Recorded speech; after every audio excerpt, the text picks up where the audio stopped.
Salut, bienvenue dans ce nouveau tuto. Aujourd'hui, je vais vous donner les 10 raisons pour lesquelles vous ne devez pas utiliser un antivirus dans votre machine. Je sais que ça paraît très paradoxal, mais sachez que moi personnellement, depuis beaucoup d'années, je n'utilise pas d'antivirus. Et ceci étant lié à plusieurs raisons. Et je n'ai pas de problème avec cela. La raison numéro 1 pour laquelle il ne faut pas utiliser d'antivirus, c'est le fait que l'antivirus, ça ralentit votre système, notamment avec le système d'exploitation. Si vous utilisez les antivirus, vous savez que les antivirus comme Avast par exemple ou bien Smartaf sont tout le temps en train de tourner, ce qui fait qu'ils ralentissent votre système, puisque si par exemple vous avez ouvert Word et que vous êtes en train de travailler et qu'en arrière-plan votre antivirus doit être aussi en train de tourner pour chercher des virus, alors cela ne fera que ralentir le système. Là, c'est la première raison. Ça analyse à tout moment et ça ralentit le système. La deuxième raison pour laquelle vous ne devez pas utiliser d'antivirus, c'est tout simplement parce que ça identifie les faux positifs.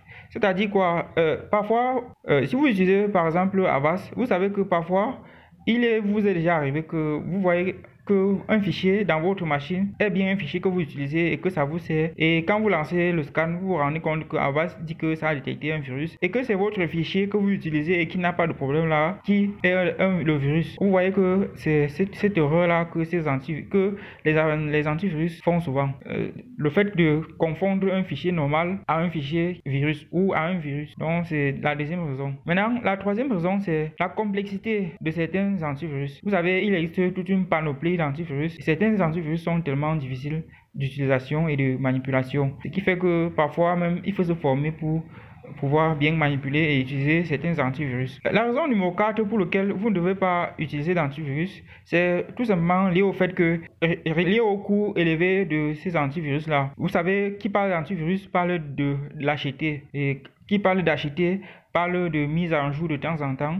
Le coût lié à la maintenance et à l'entretien de votre antivirus fait qu'il est nécessaire de ne pas l'utiliser. Pour ceux qui ont de l'argent, ça se comprend, mais pour quelqu'un qui n'a pas de l'argent pour acheter un antivirus, pour investir dans un antivirus, c'est compliqué. La raison numéro 5 pour laquelle il ne faut pas acheter d'antivirus, c'est la dépendance aux mises à jour. Vous savez, si vous utilisez cet antivirus, comme je l'ai dit, ça rejoint à la raison numéro 4. Il faut tout le temps mettre à jour, et quand vous vous connectez en ligne, l'antivirus est toujours en train de tourner, en train de chercher les mises à jour. Cette dépendance aux mises à jour là est très problématique. La raison numéro 6, qui est notamment l'une des raisons les plus importantes, c'est le risque d'espionnage. Vous savez, lorsque vous vous connectez à Internet ayant un antivirus dans votre machine, étant donné que l'antivirus est tout le temps en train de tourner et en train de collecter les données, ça fera tout simplement que votre antivirus deviendra plutôt un outil d'espionnage. Puisque ça tourne, ça collecte les données, vous vous connectez à des différents sites. L'antivirus, comme elle est censée vous protéger, et elle est donc au courant que vous êtes en train de naviguer dans tel ou tel site, ce qui fait de votre antivirus plutôt un espion.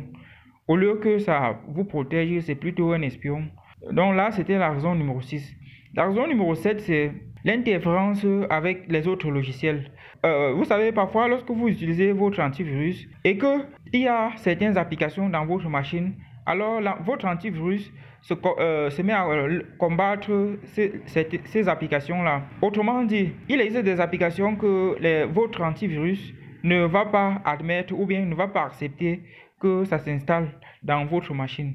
Et ceci est beaucoup plus flagrant avec les cracks. Si par exemple vous avez un crack dans votre machine, par exemple le crack de Windows, sachez que si vous avez un antivirus, ça va déjà bouffer votre crack. Et même pas cela, il existe des applications que votre antivirus ne tolère pas. Ça dépend. Ces applications-là varient d'un antivirus à l'autre.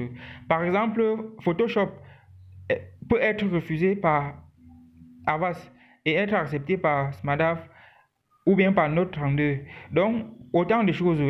Toutes ces interférences-là qui fait que votre antivirus crée des conflits avec les autres logiciels dans votre machine. Donc, c'est la raison numéro 7 pour laquelle il ne faut pas l'utiliser. Maintenant, la raison numéro 8, c'est quoi? Ça occupe de la place dans votre machine et ça ralentit également votre machine. Et ça, quand vous savez déjà que c'est quelque chose que je ne veux pas me mettre à vous expliquer, quand vous avez un antivirus, il faut l'installer, et qui parle d'installation, parle d'occuper l'espace. Et une fois installé, il faut que l'antivirus tourne. Et quand ça tourne, ça entre dans la liste des processus que vous avez dans votre machine.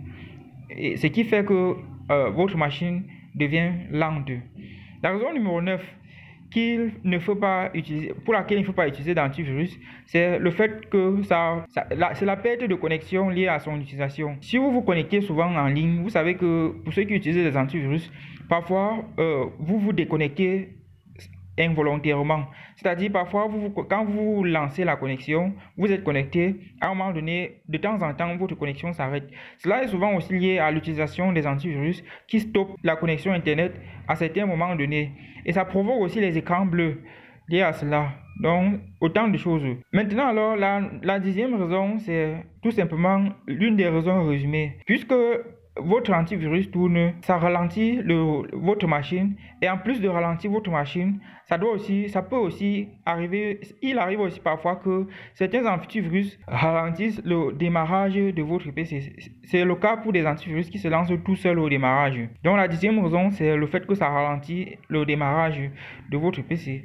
Et si malgré tous ces 10 raisons, vous trouvez toujours qu'il est utile d'utiliser un antivirus, c'est à votre risque et péril.